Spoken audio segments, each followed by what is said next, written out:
California roll. Invented in Los Angeles in the 1960s by Japanese chef Ichiro Mashita at the Tokyo Kaikan restaurant.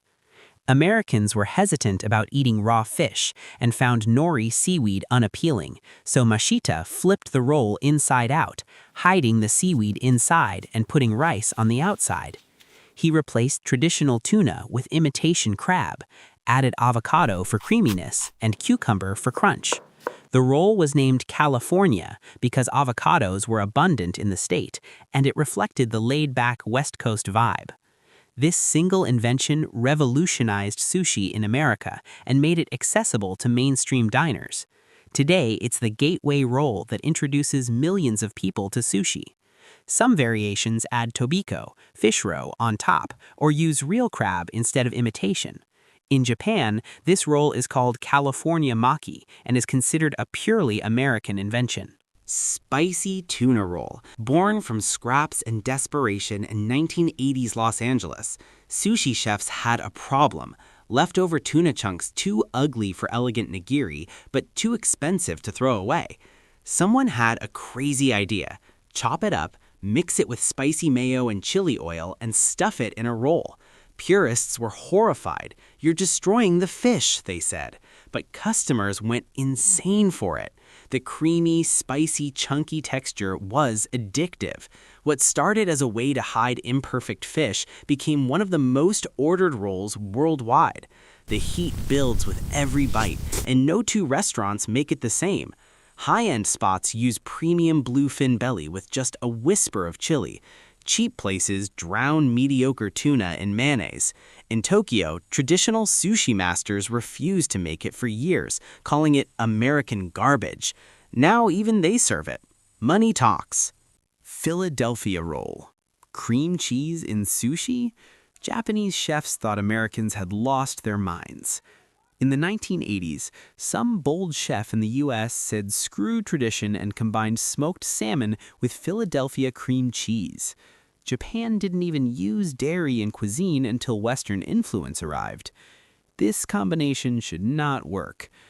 But it does. The richness of cream cheese perfectly balances the saltiness of smoked salmon. Sushi purists still hate it with a passion. "It's not sushi, it's a bagel," they cry. They're not entirely wrong. Smoked salmon and cream cheese is literally a bagel combination. But Americans don't care. The Philly roll became a breakfast and brunch staple. In Japan, this roll is displayed in restaurants as a curiosity, like a zoo animal. Look what the Americans did to our food. Yet slowly, quietly, even Japanese conveyor belt sushi chains have started offering it. Never underestimate cream cheese. Dragon roll. Pure theater. Pure Instagram bait. Created in the 1980s US, this roll was designed to make people gasp when it arrived at the table. Shrimp tempura or eel hidden inside, topped with avocado slices meticulously arranged to look like dragon scales. 2 dots of sriracha for eyes, drizzled with sweet eel sauce that glistens under restaurant lights. This isn't food, it's art. Chefs compete to make the most elaborate dragons. Some add gold flakes. Some make the dragon breathe fire with flaming alcohol.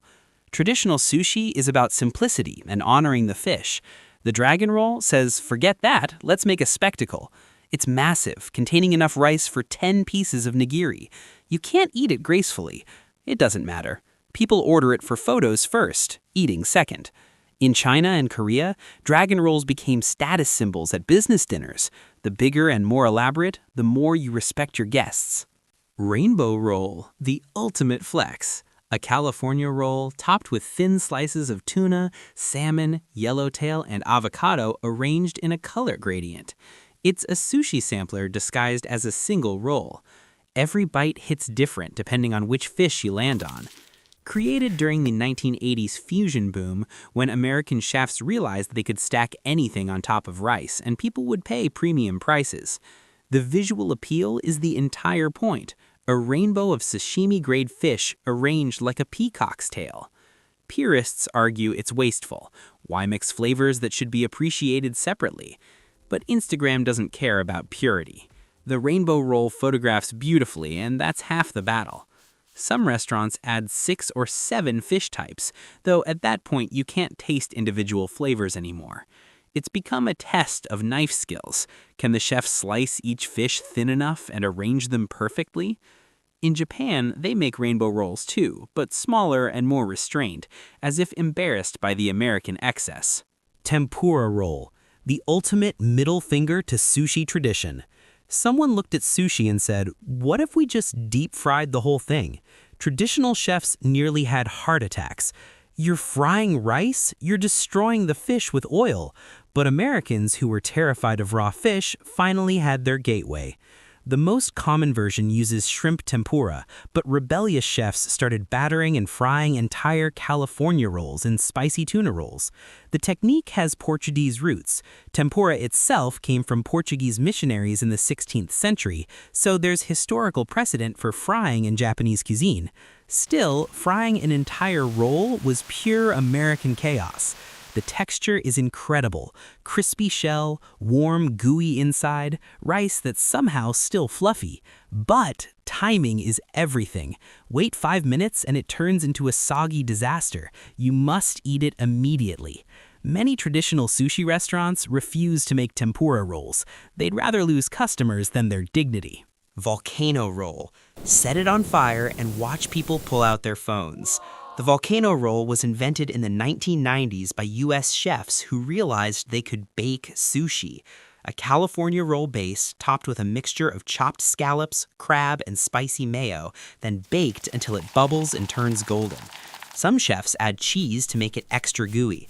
Then comes the showmanship. Sriracha drizzled down the sides like lava, or actual flames from a splash of alcohol igniting tableside. It's pure spectacle. Traditional sushi is served cold or room temperature. Baking it was heresy, but it worked because it introduced cooked sushi to Americans who refused raw fish. The warm, creamy topping against cool rice creates temperature contrast that's genuinely delicious. Japanese chefs watched in horror as this became popular. This isn't sushi, it's a casserole. Technically true. Americans didn't care.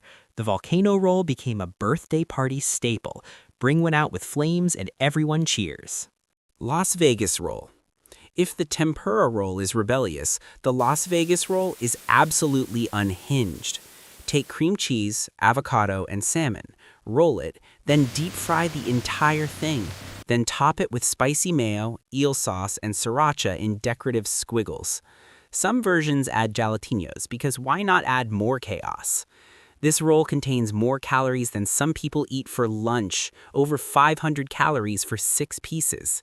It's so rich, it's almost dessert. Created in Las Vegas in the early 2000s when fusion sushi reached peak insanity, the cream cheese inside becomes molten lava. The outside is crispy. Your arteries cry, your taste buds sing. Traditional sushi chefs won't even discuss it. This is not food, this is an insult. But in casual American sushi restaurants, it's a bestseller. The name says it all. Las Vegas, the city of excess, where nothing is too much.